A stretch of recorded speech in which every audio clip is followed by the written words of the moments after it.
I'm really not sure what to title this one, but I'm going to go with the importance of movement because it's the closest thing I can think of to encompass what I want to talk about here. So, I came across an old training log. I have tons of them. I have piles of old training logs. I've written down every workout that I've done for I don't even know how many years. Like starting back in college, I started keeping a training log and I wrote down every workout. I came across this one and I was looking back and wondering to myself, how did I get so strong so fast when I was younger? Now, it's very important to keep in mind that I was young because things change as you get older and you can't train the same way that you used to. How you trained at 25, you probably got away with a lot of things that you couldn't get away with at 35, 45, 55, etc. So I took a look at this old training log and it's, well, let's just tell you exactly what it was. So my first workout of the day was front squats. I did 15 heavy singles, just worked up to something that felt heavy for a single. I knew I couldn't do it for 2 reps, and I did 15 of those. Then I ate. I have that written down. I ate another big meal. And then I went back and I did presses, overhead presses, and I did 15 heavy singles in the overhead press. Then I ate again, and I took my dog for a walk, and then I came back and I did 15 power cleans. Okay? Again, just a heavy single. And then I ate some more, and then I did 15 push presses. And then I ran hill sprints. It's over 4 hours worth of training. And I did that every single day, 7 days a week. Not the same movements, obviously, but yes, I was doing workouts like 15 heavy singles in the weighted pull up, 15 heavy deadlifts. Although, mind you, my deadlift is not a deadlift. I don't know what to call it. I mean, it's a deadlift, but I have rules for my deadlift. It actually limits me. I double overhand and no straps. That way, people can kill themselves. I don't mean literally. I suppose you could literally, but metaphorically, doing really heavy deadlifts where they use the alternating grip so they can pull even more weight, and like they're really taxing on you. If you limit yourself and you make the deadlift harder by making a double overhand, no hook grip, no straps, etc., it's going to limit how much weight you can pull. So you end up having a better session of deadlifts, in my opinion, because instead of being fried, many people will tell you they're fried after doing deadlifts. When you do double overhand, it's still hard as hell, but you're not fried afterwards because it isn't really a true max in terms of what you could possibly rip off the floor, right? Anyways, and then I would do snatches on another day and jerks and all kinds of other movements, right? But I did just all these heavy singles over and over and over again every day. And I ate a lot. Like looking through my training log, it was like, holy crap, I can't believe I had the money to buy the food at that time. That was a lot of food. All I did was eat, lift, sleep. So, no wonder my girlfriend was annoyed with me. Anyways, that's a joke. You guys can laugh at that one. That's intentionally in there to be funny. At 25, you got away with lifting heavy all the time. And you didn't need a whole bunch of extra accessory work or anything else to, take care of. Everything took care of itself. The heavy lifting, like that was it. That was your mobility work. Do heavy front squats. Like that is your mobility and flexibility work. I'm approaching 40 now. I can't do that kind of shit. I wouldn't even attempt to do that kind of shit. That would be a bad day for me. And so I'm going to talk about the importance of movement. Okay? Now, people will take this the wrong way, and there's no way for me to prevent people from taking it the wrong way. So I'm going to say that I train 7 days a week. because that's how people are going to look at it. But in reality, like, it's a rest day, okay? And for my rest day, I just still want to move. That's the whole point. So, like, as far as I'm concerned, this isn't training. This is literally just moving, and you'll see why. Because I'm gonna tell you what I do, and then you're gonna sit there and be like, "That's not a fucking workout." And it's like, that's right, it's not a workout. It's a rest day. But I'm moving around for the sake of moving. That's the part that's really important here. So, for example, on a rest day, okay, I will go get a broomstick or a PVC pipe, and I will do a whole bunch of, shoulder pass-throughs and behind the neck presses, etc., just to move my shoulders around. You can't possibly think I'm building muscle with a broomstick. Okay? Then I might pick up an empty barbell, and I'll do some behind the neck presses with an empty barbell. And when I say I'll do some presses, I mean like I will do maybe 20, 30 reps total, okay, with an empty barbell just to get my shoulders moving. Why? Because doing behind the neck presses feels good.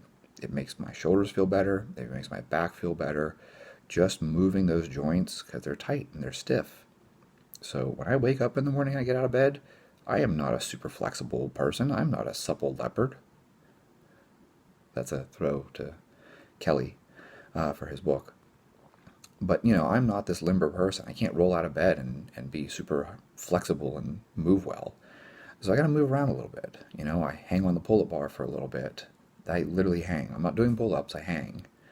Then I sit down into a deep squat, and I sit there for a bit and stretch my hips out and my knees and stuff, and I rock back and forth to kind of stretch my ankles, okay?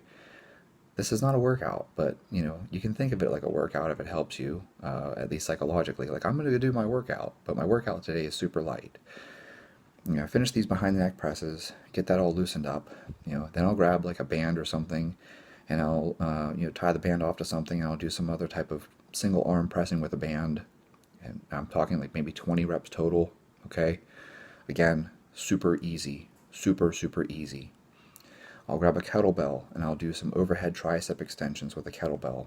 Again, like super low reps. We're talking like 20, 30 reps total, okay? And I'm just doing that to kind of stretch out my tricep. My arm's overhead, so it's stretching out my arm. I'm moving my elbow back and forth, okay? I'll hit some hack squats with holding a 20-pound kettlebell. It doesn't have to be heavy, and do some hack squats. Just get in deep, kind of sit at the bottom. This isn't like hardcore hack squats where like I think I'm building so much muscle. It's like I'm gonna come down to the bottom, I'm gonna hang out here for a moment, and then I'm gonna stand back up under control the entire time. It's really just to stretch my quads out and kind of get my knees moving. Okay, then I'll do some like heel elevated squat. I don't have slant boards and shit.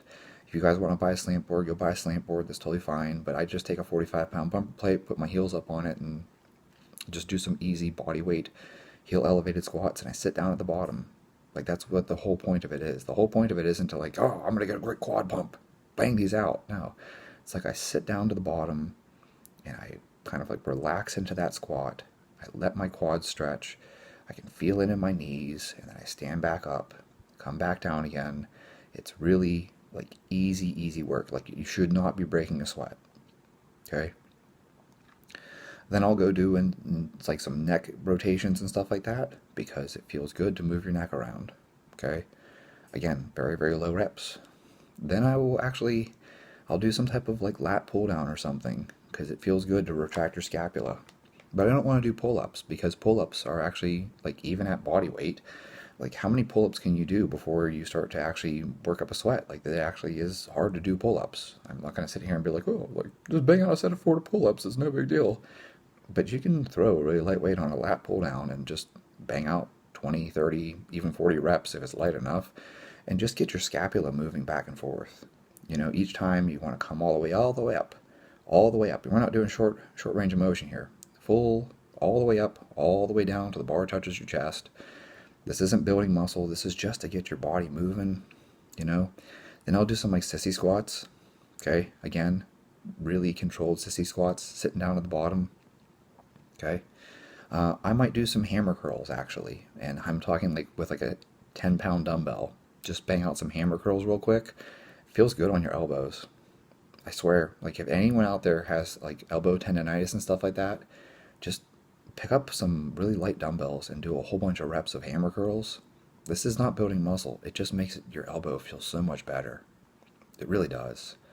Then I'll do like some lateral raises or like a Dvorak complex, but I'll grab like a 5 pound or 8 pound dumbbell and do a Dvorak complex. You can find his different shoulder complexes.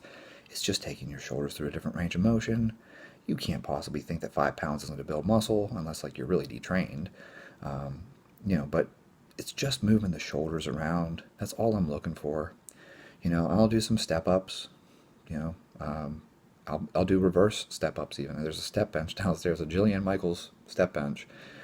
Step up onto it backwards, step back down, step onto it backwards, step down. You know, do some Peterson step ups or whatever. Like, take your pick, whatever you want to do. But it's like basically just get your body moving. And again, like we're talking like 10, 20 reps total. Like this is not a workout. Then you should be at like a pace where like you're breathing through your nose the whole time. It's very relaxed. Like if you're sweating and you're breathing hard, you're going too hard. Okay. And I'll finish the step ups and maybe I'll start doing some like arm swings and maybe some butt kickers and some type of leg swing or trunk rotations or whatever. Like it's just a stretching movement. Like this is not like this is like I'm unaware of anyone building muscle from these types of things. So again, like I'm trying to point out, this is not really a workout. Then I'll do something like hinging at the hip. It could be some type of RDL or even like a sumo deadlift with a really light weight, like 25 pounds. You can just hold a dumbbell and just hinge. The whole point to it is the range of motion. And if you elevate the front of your foot, so you take your forefoot and put it up on something, you'll really feel that stretch in your hamstring. And like that's the whole point of it. Like the whole point of it is to get that stretch in the hamstring. And then I'll do some like internal rotation with hip, external rotation on the hip. Just move it in and out, in and out, in and out till it feels good. Walk backwards on the treadmill for a little bit, walk forwards on the treadmill for a little bit, walk backwards on the treadmill for a little bit, walk forwards on the treadmill for a little bit. Just back and forth walking, like genuinely walking, like not going hard at all. And then, I'll grab something really light and do some pullovers. I think pullovers are a massively underrated movement even for building muscle. So you can certainly go heavy on a pullover, but on my rest day, I'm not going to do that. And so, I'll get some pullovers in. And then I'll do some type of ankle work, maybe like a donkey calf raise, but like body weight. And then I'll do some type of like, you want to train your tibia. You have this. So this is the tib raise thing. So you have this anterior tibialis thing. And I find the best thing is actually something I saw Eugene Tao, don't know how to pronounce his name, I'm sorry. My apologies to Eugene. Where he stands on something and actually lets the front of his foot hang off. I find that to be better. Like personally for me, I get a really good stretch out of doing that. So that's why I picked that one. But by all means, like if you guys have these tib bars and stuff like that, go ahead and do that. But I do it really easy. It's just my body weight. I come all the way down until it's in a stretch, come all the way up until it's in a stretch, and I move and I hold the positions at the bottom, hold the position at the top. Just get my ankles moving, okay? And that's it. That's the quote workout, right?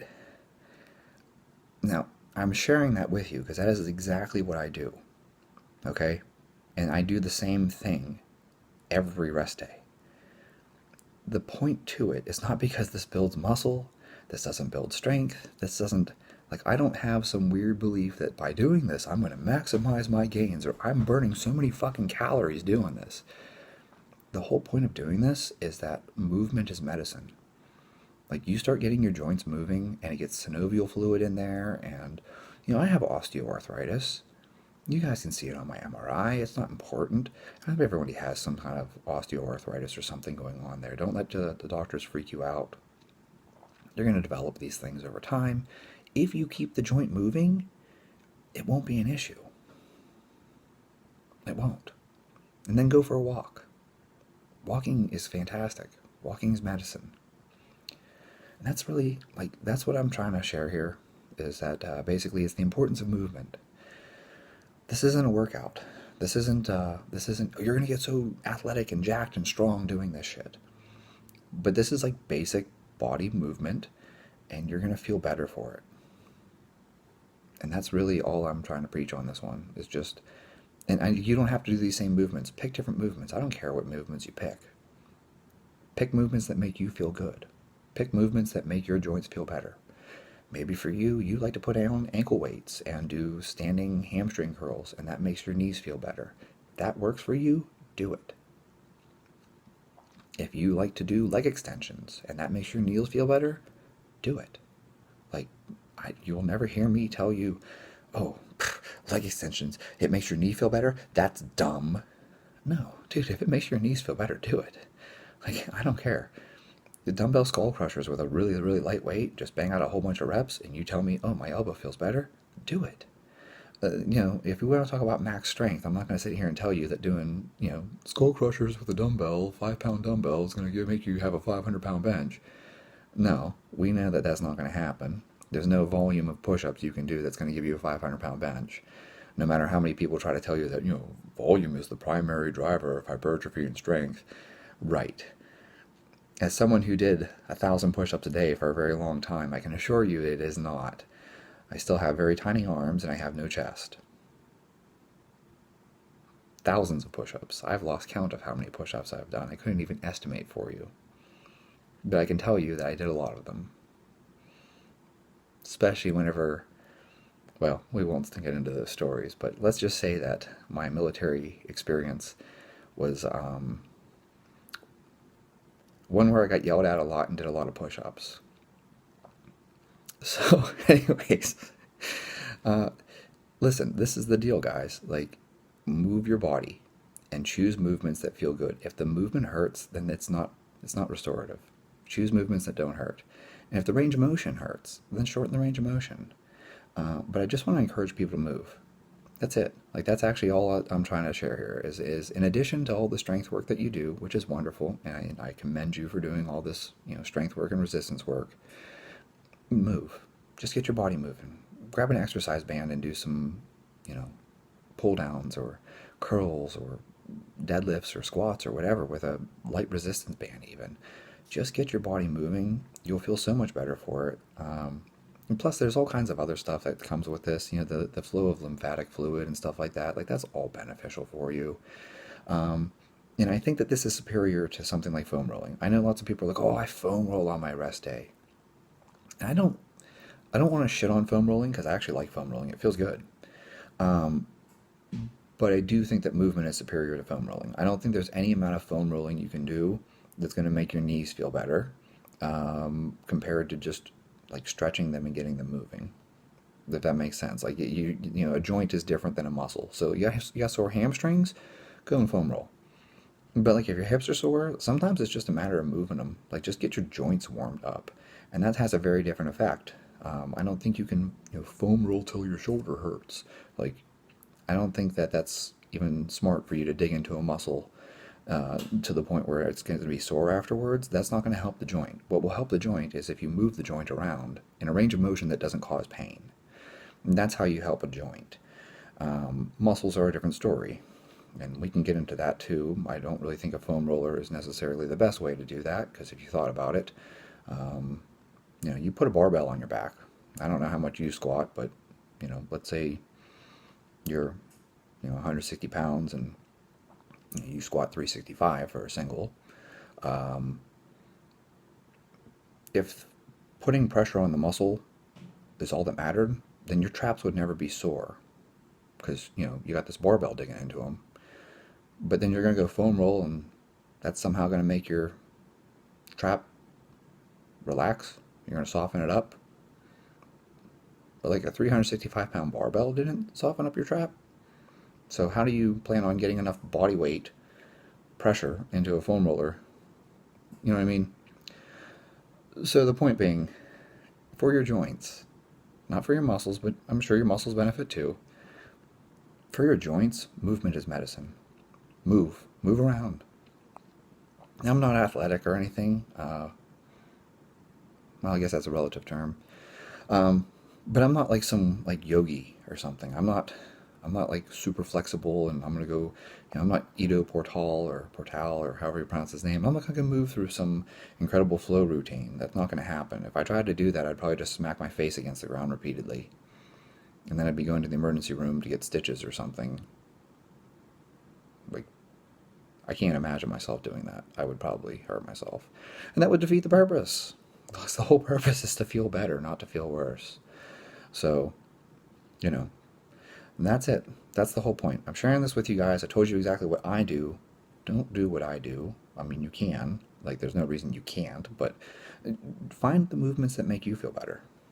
That's really all I want you to do, is move around, choose some movements, find movements that make your joints feel better, and then on your rest days, do those. Like, I can't make it any more simple than that. That really is what it comes down to. So if you guys like the video, like the video. If you guys want to talk about this more, we can talk about it more. I can tell you all kinds of weird stuff that I've tried that didn't work. I have lots of things that didn't work. I have more things that didn't work than I have things that did work. So comment below if you have a routine that you go through. Maybe you have a mobility routine that you like, or you have some circuit of movements that make your joints feel better, and share that below. I'm interested, and certainly anyone that watches this video would probably benefit from reading your comment if you have something to contribute. That's why I encourage you guys to comment. You never know who will read a comment. It massively helps people. You wouldn't believe how many times I've benefited more from reading the comments on a video than I have from the video itself. Oftentimes people put something really intelligent in the comments, and you can gain a lot from other people sharing their experiences. It might give you an idea, or you might give someone else an idea. If you guys like this kind of stuff, be sure to subscribe. We can talk about it even more, especially if you comment and ask questions and you have a topic you want me to cover. Definitely subscribe, and I will do my best to cover people's interests. I do pay attention to these things. I do, actually. I even checked. I know YouTube has removed the dislike thing for you to see, but I can still see who dislikes my videos. And I actually take that into mind, so I can see that you guys really don't like it when I talk about food. So we will probably stop talking about food, at least in most contexts, because people absolutely hate anything that has to do with food. Those videos consistently have the most dislikes, as well as supplements. Anytime I talk about supplements, those videos get tons of dislikes. So my most unpopular things are when I talk about food, calories, etc. You guys don't like that, and you don't like supplements, and I appreciate that. Like, I actually appreciate the feedback. Thank you to the people who dislike those videos, because it helps me to know that this is a topic that people do not want to hear about. You guys like the training videos? So we will talk more about training, and that is great for me, because I actually don't like talking about nutrition, but people send me questions on it all the time. And that's weird, because those videos get the most dislikes as well. So I'm starting to realize that just because someone sends me a question on something doesn't mean that other people are interested in it. So from moving forward, we're going to spend way more time talking about training stuff. And I love the fact that other people love talking about training, because training is my favorite topic. So if you like training, that's actually a good reason to subscribe too, because we'll dive into some really cool stuff. I have a lot of opinions on training because I've been so many different places, and I've had a lot of experiences under different coaches, and I love sharing it. I love sharing it. I love discussing it because I don't think that there is one right way to do this. I think that there's a lot of ways to accomplish the same goal, and I think it's really fascinating how different coaches go about getting the same result. Like, how do you increase a vertical jump? And there's like 5 different coaches that are churning out amazing athletes, and they're all doing completely different things, yet everyone's jumping higher. It's a fantastic topic. Anyways, thank you so much for your time. I hope this helps even just one person. And like I said, I really appreciate it. I'd even appreciate the feedback. Even the people that dislike the video, I appreciate it, because it helps me. So I hope this helps you.